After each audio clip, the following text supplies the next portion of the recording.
Testemunhe neste vídeo o inexplicável, o sublime mistério por trás dos corpos incorruptos, onde a passagem do tempo parece congelada pela mão divina. Entenda a diferença dos corpos incorruptos de santos, um fenômeno que a ciência não é capaz de explicar, para os corpos preservados por meio de agentes naturais ou pela intervenção humana. E se você gosta de assuntos como este, por favor, já deixe o seu like no vídeo, se inscreva no canal e ative o sino das notificações para não perder novos conteúdos. Atualmente, a humanidade conhece muitas técnicas de preservação de corpos, sendo a mais famosa aquela que remonta ao Egito Antigo e que começou há mais de 5.000 anos.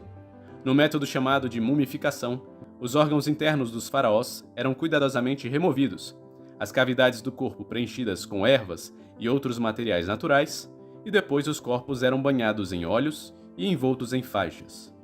A múmia de Tutancâmon, talvez a mais famosa múmia egípcia, foi encontrada em 1922 e já contava com mais de 3.000 anos de história. Trata-se sem dúvida de um fato impressionante, mas que nada tem a ver com um milagre, no sentido sobrenatural do termo. As múmias egípcias eram preservadas intencionalmente. O processo de embalsamamento era complexo e levava em torno de 70 dias. Os sacerdotes politeístas e reencarnacionistas procediam assim para manter a identidade dos cadáveres em sua jornada para o outro mundo. Nesses casos, há uma explicação natural para o fenômeno. Não se pode falar de intervenção divina nesses sarcófagos milenares do Egito. Tampouco se pode chamar de sobrenaturais os episódios de preservação acidental que a literatura moderna apresenta frequentemente, em diferentes lugares do mundo. Também esses casos têm uma explicação natural muito simples. Ou foram parcial ou integralmente isolados de seus agentes decompositores, ou receberam substâncias químicas que os preservaram da decomposição. Muito diferente, porém, é o que acontece com os chamados santos incorruptos da Igreja Católica. São santos porque amaram a Deus de modo extraordinário durante suas vidas. Incorruptos porque seus corpos foram achados incrivelmente preservados, sem a intervenção de agentes naturais. E costumamos dizer que são especificamente da Igreja Católica porque em nenhuma outra religião são achados de modo tão numeroso e constante quanto na Igreja fundada por Cristo. Por isso, esse fenômeno pode muito bem ser considerado como que um selo divino da autenticidade da fé católica. A seguir, vamos apresentar alguns motivos para você compreender melhor os corpos incorruptos dos santos da Igreja, e não ter medo de acreditar que se trata realmente de milagres que a providência divina quis manifestar em nosso meio. Em primeiro lugar, esses corpos incorruptos, em várias ocasiões, tinham tudo para se decomporem.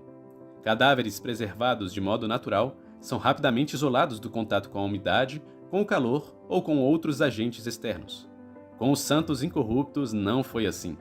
Muitos deles levaram vários dias para serem enterrados, devido à resistência dos fiéis em se separarem do objeto de sua veneração. Tome-se como exemplo São Bernardino de Siena, que ficou exposto para o culto dos fiéis por 26 dias. Outros tantos foram preservados mesmo em condições extremamente adversas de umidade. Santa Catarina de Gênova permaneceu no túmulo por 18 meses, mas foi achada intacta, apesar de sua mortalha estar úmida e deteriorada. 9 meses após sua morte, Santa Teresa de Ávila foi encontrada coberta de terra devido ao rompimento da tampa de seu caixão. E mesmo vestida com pedaços de tecidos sujos e decompostos, o seu corpo não se encontrava apenas fresco, mas perfeitamente intacto e ainda exalando uma curiosa fragrância. A mesma resistência à umidade pôde ser verificada nos corpos de São Carlos Borromeu, Santa Catarina de Bolonha, Santa Catarina Labouré e São Charbel Macluf. Outros corpos ainda, como os de São Comano e São Josafá, resistiram ao ar e à água. São Francisco Xavier, São João da Cruz e São Pascoal Bailão resistiram de modo ainda mais impressionante às substâncias corrosivas que foram lançadas sobre eles. Segundo argumento, muitos desses corpos exalaram perfumes extraordinários. Esse fenômeno é tão antigo entre os santos da Igreja que a literatura eclesiástica já consagrou a expressão morrer em odor de santidade. Embora seja usado normalmente em sentido figurado, indicando as boas virtudes com que morreram os homens e mulheres de Deus, essa frase está fundada em um fato, o de que muitos santos realmente exalaram perfumes extraordinários depois de mortos. Antes de aprofundarmos os detalhes do tema deste vídeo, gostaria de convidá-los a se tornarem membros do nosso canal, como uma forma de apoiar o nosso apostolado, pois temos que investir tempo e recursos para produzir os conteúdos que vocês assistem aqui. Para fazer isto, basta clicar no botão Seja Membro e escolher um dos planos com seus benefícios. Deus lhes pague. Alguns casos históricos notáveis desse fenômeno são os de Santa Catarina de Ricci, São Felipe Neri, São Geraldo Magela e Santa Gema Galgani. Um caso recente se deu na primeira metade do século XX, quando um especialista foi enviado ao convento da beata e mártir Maria dos Anjos, na Espanha, para tentar identificar a natureza do perfume que exalava do corpo dessa serva de Deus. Ele teve que confessar que não se parecia com nenhum dos perfumes desta terra. Dos muitos fatos ligados à incorrupção dos corpos, este é sem dúvida um dos mais impressionantes. É conhecido o parecer do Papa Bento XIV na obra que ele escreveu sobre a beatificação dos servos de Deus.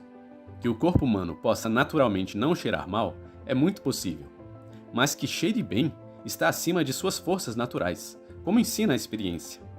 Por conseguinte, se o corpo humano, corrompido ou incorrupto, em putrefação ou sem ela, exala um odor suave, persistente, que não incomoda a ninguém, mas que parece agradável a todos, deve-se atribuí-lo a uma causa superior, e deve pensar-se em um milagre. Terceiro argumento: corpos macios e flexíveis por longos anos. Embora muitos corpos incorruptos tenham se tornado rígidos com o tempo, há casos em que alguns desses corpos não apresentavam a rigidez própria dos cadáveres. Santa Catarina de Bolonha, por exemplo, tinha o corpo tão maleável 12 anos após a sua morte, que foi colocado na posição em que se encontra até o dia presente, sentado. Quarto argumento: corpos que transpiram sangue e óleos preciosos.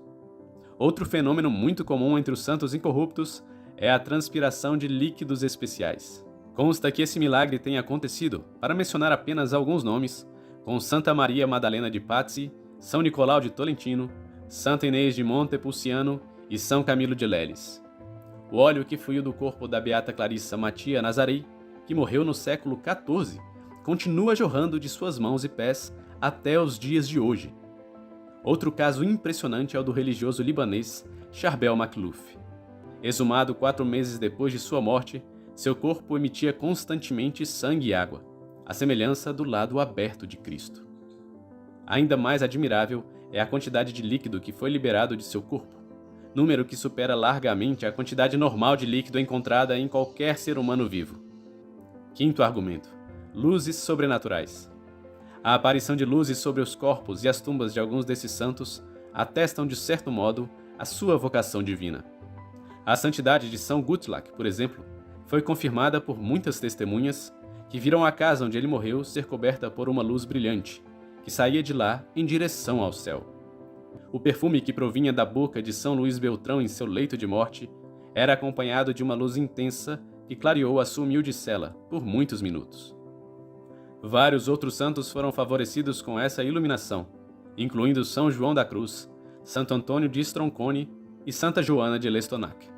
Mas talvez a mais impressionante manifestação tenha ocorrido novamente na tumba de São Charbel Makhlouf.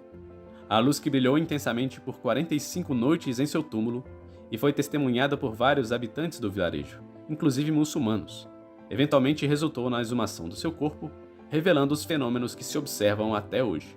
É claro que a Igreja não aceita automaticamente todos os relatos de incorrupção que são apresentados. Há muitos santos, inclusive, cujos corpos foram preservados por pedido das autoridades eclesiásticas para a veneração dos fiéis. E mesmo nos casos em que a preservação dos corpos se dá de forma surpreendente, as autoridades da Igreja preferem adotar uma abordagem cautelosa, emitindo um veredito final somente quando os eventos apresentados não podem ser explicados pela ciência humana. Essa mesma atitude de prudência deve ser recomendada a todos os fiéis. Sem se deixarem contaminar pelo ceticismo do mundo, lembre-se sempre do fim com que Deus opera essas maravilhas: levar as pessoas à fé em seu divino Filho e em sua Santa Igreja. É para ele, Jesus Cristo, que apontam todos os santos e santas da Igreja, principalmente os que, por um dom de Deus, receberam em seus corpos mortais a dádiva da incorrupção. Neste ponto do vídeo, alguns já devem estar se perguntando: e Santa Bernadette? Você não falou sobre ela? Realmente não falamos dela. Sabe por quê? Porque o caso dela é tão notável e rico em detalhes que a gente está pensando em fazer um vídeo dedicado exclusivamente ao corpo incorrupto de Santa Bernadette Soubirous. Mas para isso, preciso saber se vocês têm interesse realmente em um vídeo assim. Peço que comentem, para que eu saiba se vocês querem esse vídeo ou preferem algum outro assunto. Vou deixar agora uma tela final com a recomendação de um vídeo que vocês provavelmente vão se interessar. Para assistir, basta clicar. Obrigado por assistir até aqui e que Deus sempre te acompanhe.